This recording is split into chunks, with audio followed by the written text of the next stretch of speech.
आइए जानते हैं मीराबाई के आध्यात्मिक सफर की वास्तविक कहानी। पुण्यात्मा, हमने सारा इनकम्प्लीट स्पिरिचुअल नॉलेज सुन रखा है, वो कति अधूरा सधूरा सा जिसका सिर पैर नहीं। तो इसको तत्व ज्ञान कहते हैं, जो सबको सेट करे और परिपूर्ण रूप से कथाओं को भी सही सुनाए। जैसे मीराबाई पिछले जन्म जन्मांतर की पुण्यकर्मी प्राणी थे और काल उनको ऐसे स्थान पर पैदा कर देता है कि उनकी भक्ति कोई कर्ण ना दे।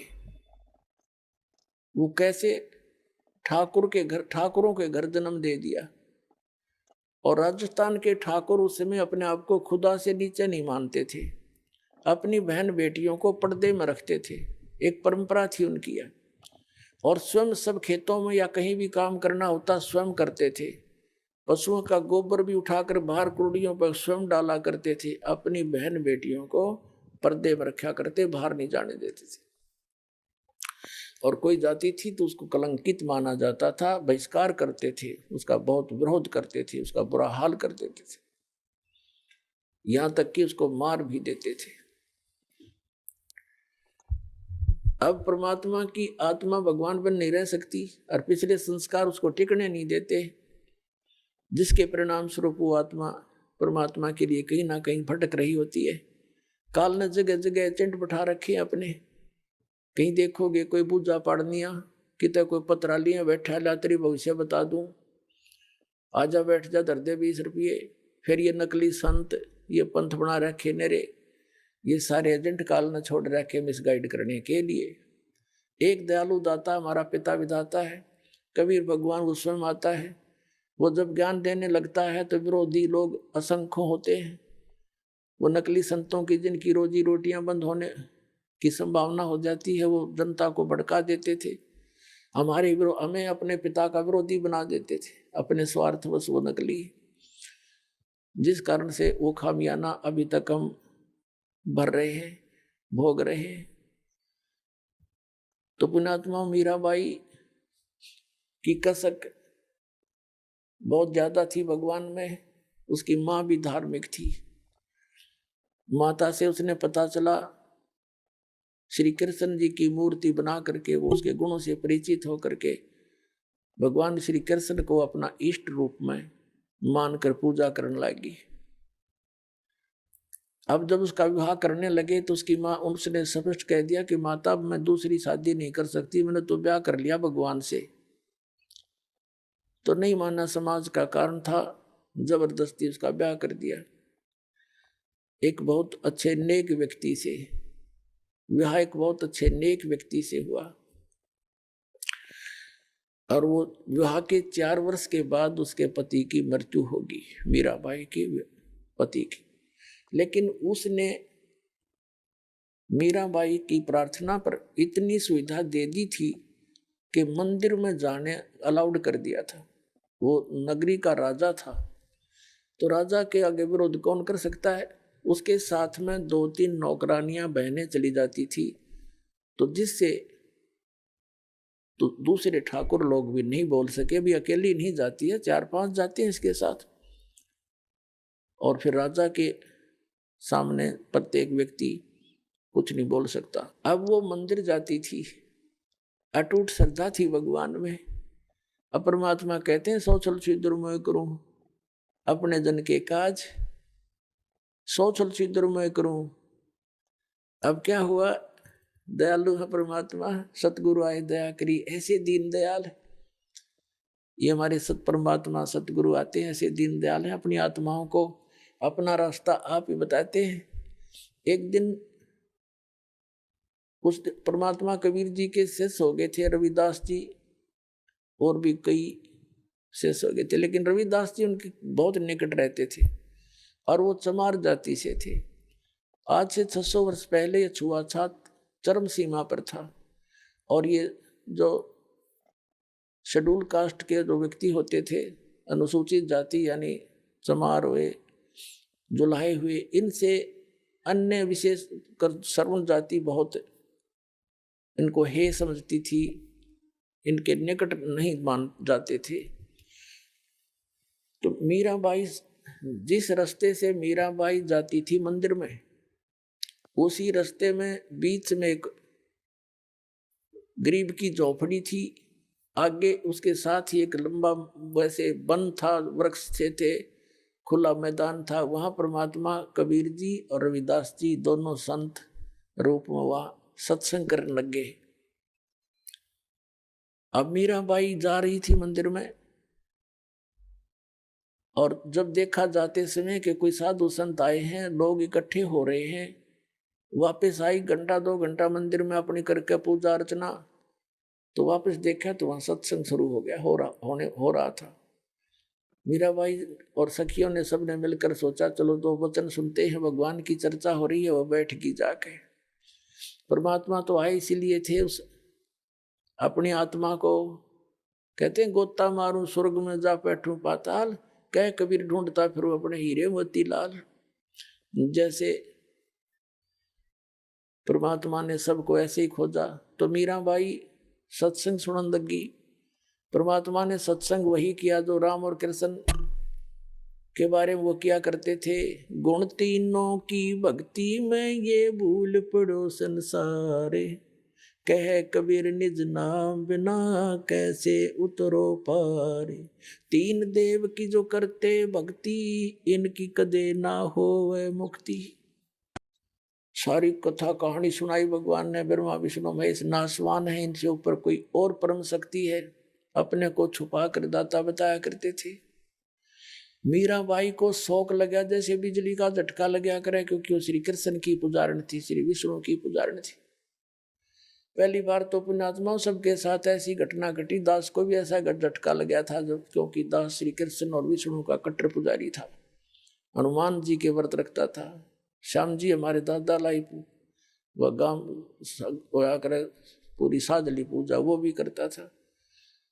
तो पहली बार दास को भी बड़ा दुख हुआ था, लेकिन सहन करके फिर आगे जानने की चेष्टा की, तो हृदय के पट खुल गए, स्पष्ट दिखाई देता है। पहले मोतियाबिंद था, हमारा ऑपरेशन हो गया, अब हृदय वाली आंखें काम करने लगी। अब मीराबाई को बड़ा दुख हुआ। सत्संग के बाद कहने लगी महाराज जी आप क्या बात कह रहे हो, क्योंकि पुण्यात्मा कोई भी जो प्रसन्न भी करते हैं वो सभ्य तरीके से करते हैं। कहने लगी महाराज जी हमने तो कभी ये बात सुनी नहीं, आप जो बता रहे हो। तब परमेश्वर ने कहा बेटी जो नहीं सुनी वही सुनाने आया हूं मैं। जो तुमने सुना है वो लोकवेद है, दंत कथाएं हैं। ये राम कृष्ण की आप मृत्यु होती है, तो प्रश्न किया उस देवी ने कि भगवान आप कैसे कह रहे हो। भगवान श्री कृष्ण जी ने मोरध्वज राजा के पुत्र ताम्रध्वज को आरे से चिरवा कर जीवित कर दिया, आप कैसे कह रहे हो कि वो कुछ नहीं कर सकते। परमात्मा ने कहा बेटा मैं ये नहीं कह रहा कुछ नहीं कर सकते, पर ये तुम्हें मुक्ति नहीं दे सकते। फिर इनकी सामर्थ्य देख लो। मोरध्वज राजा का लड़का तो श्री कृष्ण ने जाके जीवित कर दिया, क्योंकि उसके सांस शेष थे, उसकी आयु शेष थी, इतना ये कर सकते हैं। ये तो एक जादूगर कर देता है, छोटे मोटे साधु संत कर देते हैं। लेकिन श्री कृष्ण जी जब कहाँ गई थी उनका वो सामर्थ्य, जब उनका सगा भांजा अभिमन्यु महाभारत के युद्ध में चक्रव्यूह में मारा गया था। सुभद्रा का पुत्र जो श्री कृष्ण की बहन थी सुभद्रा, श्री कृष्ण रो रहा था, 500 पांडव रो रहे थे, उनका कुल नाश हो रहा था, तो क्यों नहीं जीवित किया श्री कृष्ण जी ने अभिमन्यु को। अब सुन होगी। फिर पूछा उसने जी कारण क्या था, कि बेटी अभिमन्यु का प्रारब्ध इतना था, उसकी आयु शेष नहीं थी, और ताम्रध्वज की आयु शेष थी। उसने जाके दिखा दिया ड्रामा, तो सेम गिवा एकदम, क्योंकि मालिक के जो ज्ञान है ये सटीक उदाहरण है। वह घर चली गई, तो कहने लगी जी, फिर उसने कहा परमात्मा से, फिर दूसरा प्रश्न किया कि मुझे भगवान कृष्ण साक्षात दर्शन देते हैं, मैं उनसे बातें भी करती हूं। परमात्मा ने कहा बेटी तू अपने कृष्ण जी तो पूछ लिए, ये देवता है, ये झूठ नहीं बोला करते, सच्ची बताओगे तेरे को। अब उसने तो रात में नींद आई नहीं, बहुत कसक होगी, तो उनको जैसा भी वो समय कभी प्रकट हुए, श्री कृष्ण जी से पूछा, भगवान आप तो सतोगुण भगवान हैं, आप तो झूठ बोला ही नहीं करते। मैंने ऐसे ऐसे संतों का सत्संग सुना है, मेरा बात जची नहीं उनकी, क्या आपसे भी कोई ऊपर शक्ति है? तो श्री कृष्ण जी ने कहा, मीरा वो शक्ति है, लेकिन वो हमने भी ना मिली, उसकी ट्राई करने की कोई यूज नहीं, हमने खूब सिर पटक लिया, वो देख उसका कोई अता पता नहीं लगता। अब वो उसको तो बड़ा झटका लगा कि वो संत कहते हैं हम उनको दिखा दें और उसका नाम दें, उसकी प्राप्ति करा दें। श्री कृष्ण जी ने इतना मान लिया कि वो है अवश्य। तो रात को नींद नहीं आया उस बेटी को। अगले दिन फिर पहुंच गई सत्संग में, वहीं बैठ गई। फिर सारी 2-3 दिन लगातार मालिक सत्संग करते रहे। फिर क्या हुआ, मीराबाई को प्रेरणा हुई कि भगवान मुझे उपदेश दे दो। परमात्मा ने कहा, बेटा पहला काम है इस भक्ति मार्ग का प्रथम कदम गुरु होना चाहिए, सतगुरु हो, सच्चा ज्ञान वाला हो। तो मीराबाई ने कहा, भगवान दीक्षा दे दो। अब परमात्मा ये देखना चाहते थे, यह ठाकुरों की लड़की, इसमें भगवान की कितनी चाह है। ये परमात्मा को प्रमुख मानती है या समाज को, लोक लाज को। तब मीरा से कहा कि बेटी जाओ। परमात्मा ने कहा, पता था कि वो दीक्षा मांगेगी, इतना ज्ञान सुने बात तो पुण्यात्मा का कलेजा हल जाता है। रविदास जी से कह दिया कि तू मीराबाई को नाम दे दिए, प्रथम मंत्र मैंने तुझे बताया, केवल इस को देना, आगे तेरे को आदेश भी नहीं है। और मैं तेरे पास भेजूंगा जब यह दीक्षा लेना आवेगी, और तू इसकी परीक्षा लेना, तब देना इसको नाम। अब वह लड़की ने प्रार्थना की, परमात्मा ने कहा, बेटी जा उसके पास, वो बैठा महात्मा, वो देंगे तुझे दीक्षा। वो तो गई वहां पर जहाँ संकेत मिल गया, जाकर बैठ गई, एक महाराज जी नाम दे दो, दीक्षा दे दो। रविदास जी कहने लगा, बेटी बहन मैं हूं चमार जाति का और तू है ठाकरा की बेटी। गुरु से नाम लेने के बाद जब तूने लोग जाके यूं कहेंगे तूने किससे नाम ले लिया है, चमार पर नाम ले लिया, इज्जत का नाश हो गया। और जब तेरे मन में दोष आ गया, भक्ति खत्म हो जाएगी तेरी, और लोग तेरी बेइज्जती बहुत करेंगे बेटी, तो कोई और देख ले अपना गुरु। तो मीराबाई ने कहा कि महाराज जी मैं आपकी बेटी, आप मेरे पिता, बाढ़ में जाए संसार, मैंने नाम दे दो, मैं पीछा छुटवाना चाहती। तो रविदास जी ने दीक्षा दे दी। अपने आत्मा भक्तों के लक्षण ये होते हैं, वो लोक लाज नहीं करते। कभी परमात्मा की वाणी में भी गरीबदास साहिब बताते हैं, लोक लाज ना कीजिए निर्भय हो रहिए, और यो मन चावे राम को तो दासा तन करिए। कहते हैं लोक लाज ना कीजिए निर्भय हो रहिए, जय मन चावे राम को दासा तन करिए।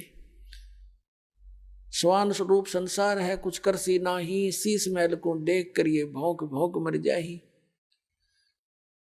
सत्संगी तजना सत्संगी संग ना तज चितराम बसाही। नित्यानंद जी महाराज संत हुए हैं, उन्होंने कहा है कि लोक लाज मर्याद जगत की तरण जो तोड़ बगावे। ये लोक लाज मर्याद जगत की न तरण की तरह, डिकड़े की तरह तोड़ के फेंक दे, तब कोई राम भगत गत पावे। तो साधु संतां के पिछले उदाहरण देख लो, उन्होंने लोक मर्यादा कति नहीं करी। जैसे आदरणीय नानक साहिब जी हिंदू धर्म में थे, अरोड़ा खत्री इनके घर जन्म था इनका, और रामकृष्ण के पुजारी थे। परमात्मा मिले तो पूरा उसी दिन त्याग दिया था, परमात्मा के दर्शन करके आते ही सब छोड़ दिया, और पूरा विरोध हुआ था उसका हिंदू समाज में, होने दे, कति परवाह नहीं करी। ये दृढ़ भक्त होते हैं जिनको भगवान आकर मिलते हैं।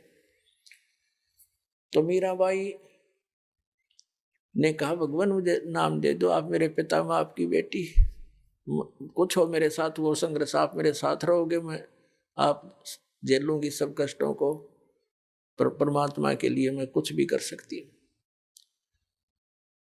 अब प्रथम मंत्र दे दिया रविदास जी ने, और फिर जैसे महीने में 20 दिन में फिर आने लगे सत्संग करने। तो सत्संग उस दिन तो भगत पर पक्के आते हैं, सत्संग विशेषकर परमात्मा रात्रि में भी करते थे और दिन में भी करते थे।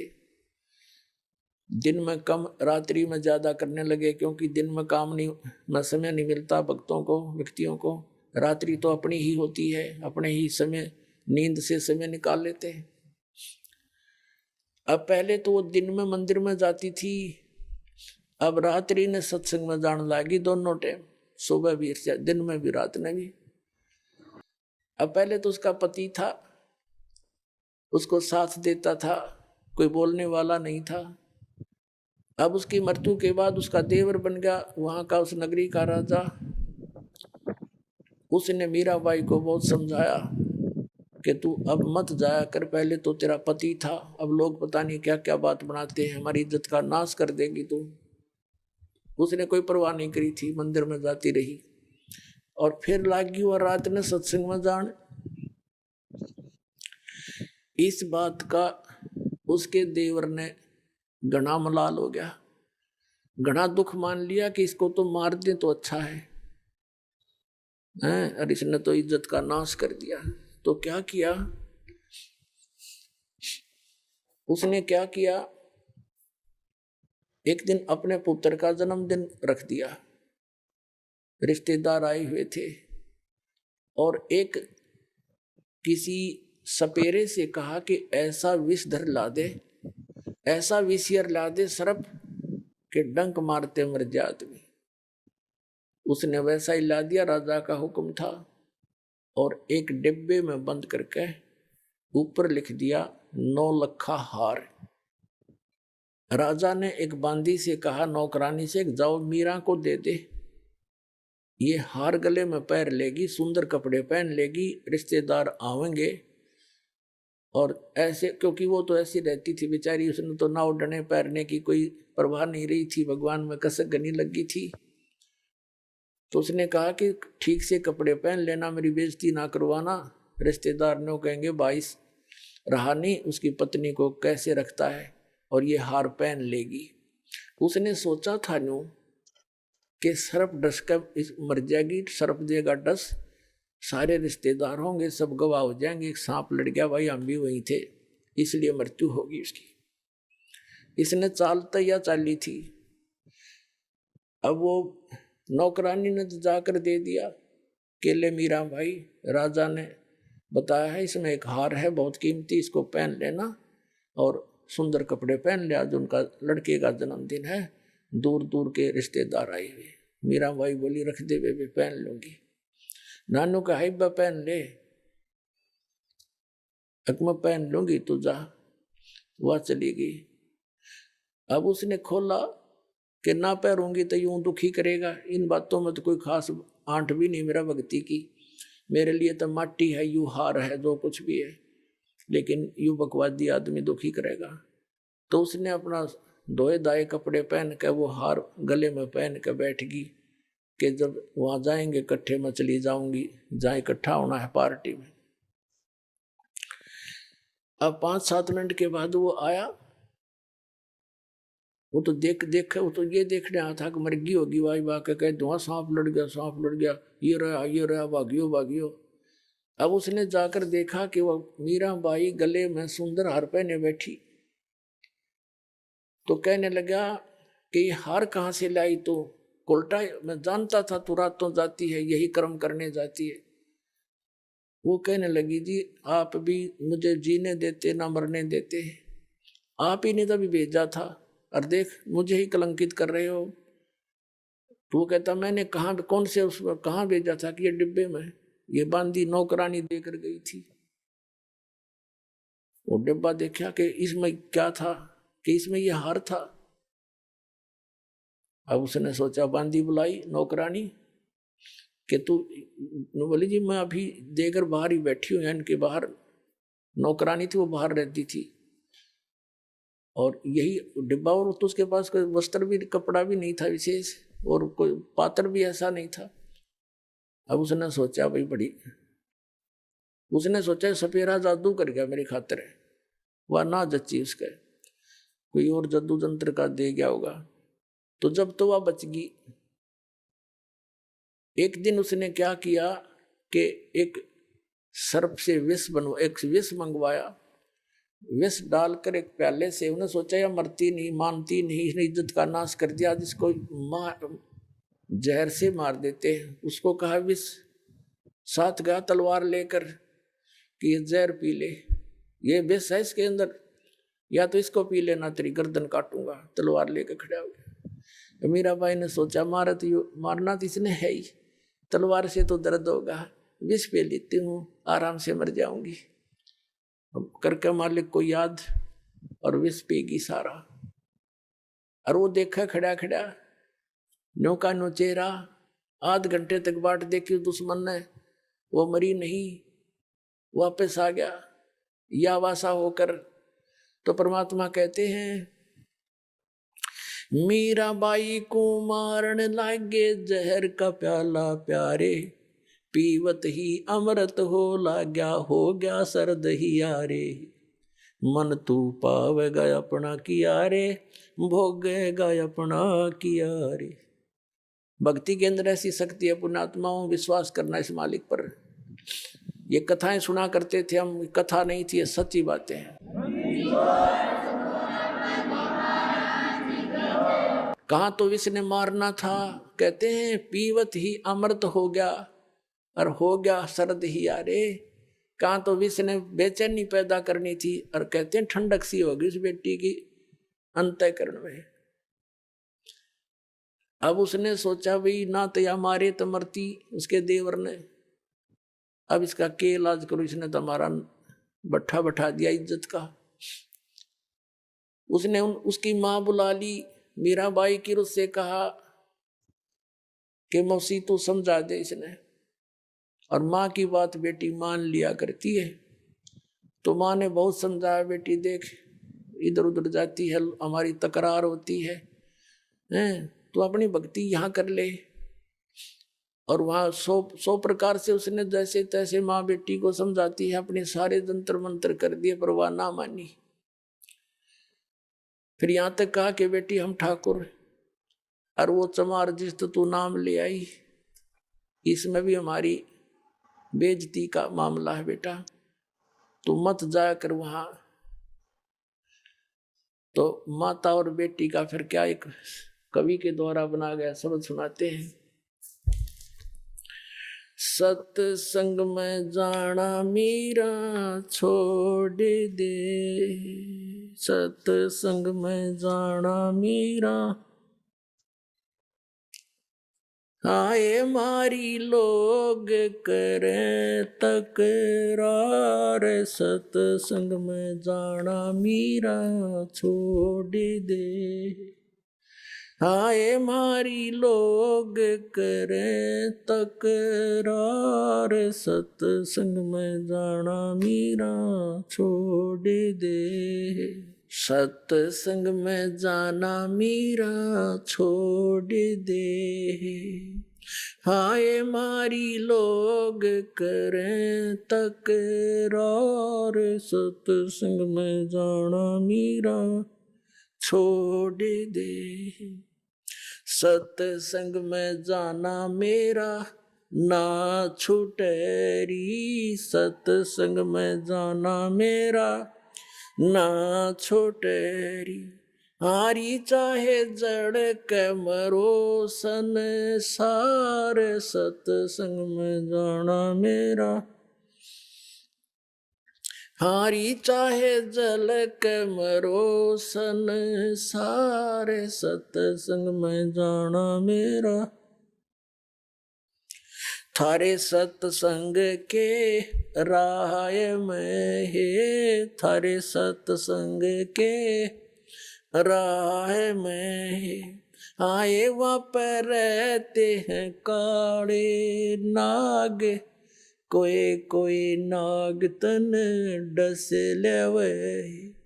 आए वहाँ पर रहते हैं काले नाग, कोई कोई नाग तन डस लेवे।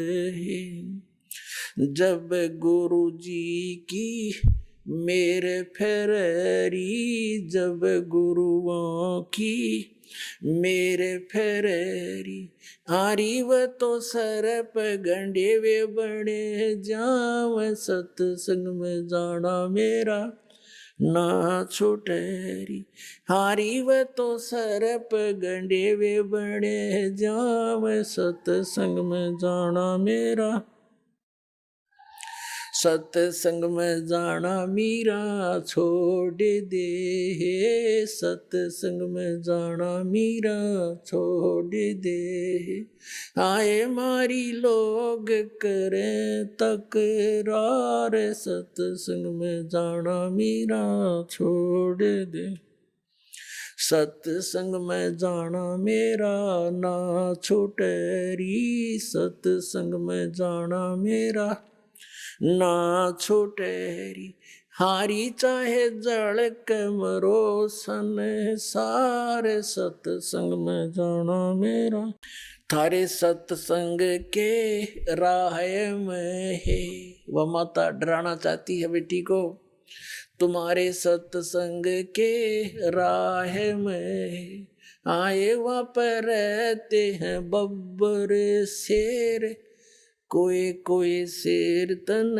खा लवे कोई शेर तन खा लवे जब गुरु जी की मेहर होवेरी जब सतगुरु जी की मेहर होवेरी आरी वो तो शेरों के गिदड़ बने जाव सत्संग में जाना मेरा ना छुटेरी हारी व तो शेरों के गिदड़ बने जाव सत्संग में जाना मेरा ना छुटेरी तुम थारे सत्संग के बीच में है थारे सत्संग के बीच में आए वहाँ पर रहते हैं साधु संत कोई संत तन ले रमे आए वहाँ पर रहते हैं साधु संत कोई संत तन ले रमे तेरे री मन में माता पाप हैरी तेरे री मन में माता पाप हैरी वो संत मेरे माँ बाप हैरी वो संत मेरे माँ बाप हैं हारी व तो कर देंगे बेड़ा पार सत्संग में जाना मेरा ना छुटेरी हारी व तो कर देंगे बेड़ा पार सत्संग में जाना मेरा ना छुटेरी सत्संग में जाना मीरा छोड़ दे सत्संग में जाना मीरा छोड़ दे हाय मारी लोग करें तकरार सत्संग में जाना मीरा छोड़ दे सत्संग में जाना मेरा ना छोटेरी सत्संग में जाना मेरा ना छोटेरी हारी चाहे जड़ के मरो सन सारे सत्संग में जाना मेरा ना छूटेरी वो तो जात चमार है वो तो जात चमार है इसमें हमारी आर है इसमें हमारी आर है तेरे री लिख माता चमार हैरी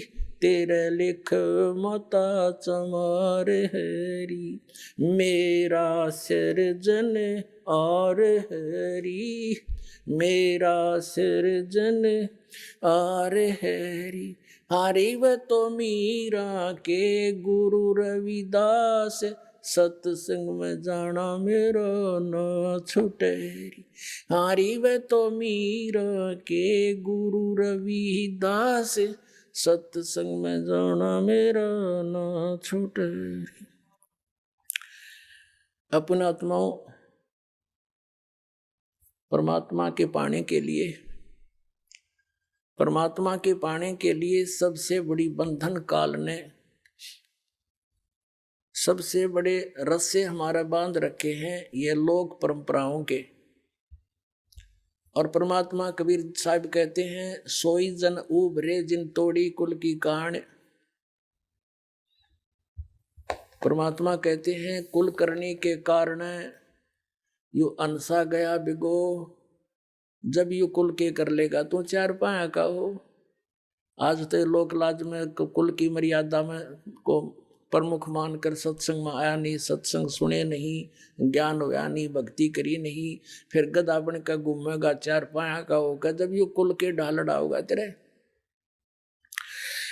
तब यू कुल के कर लेगा तो चार पाया का हो।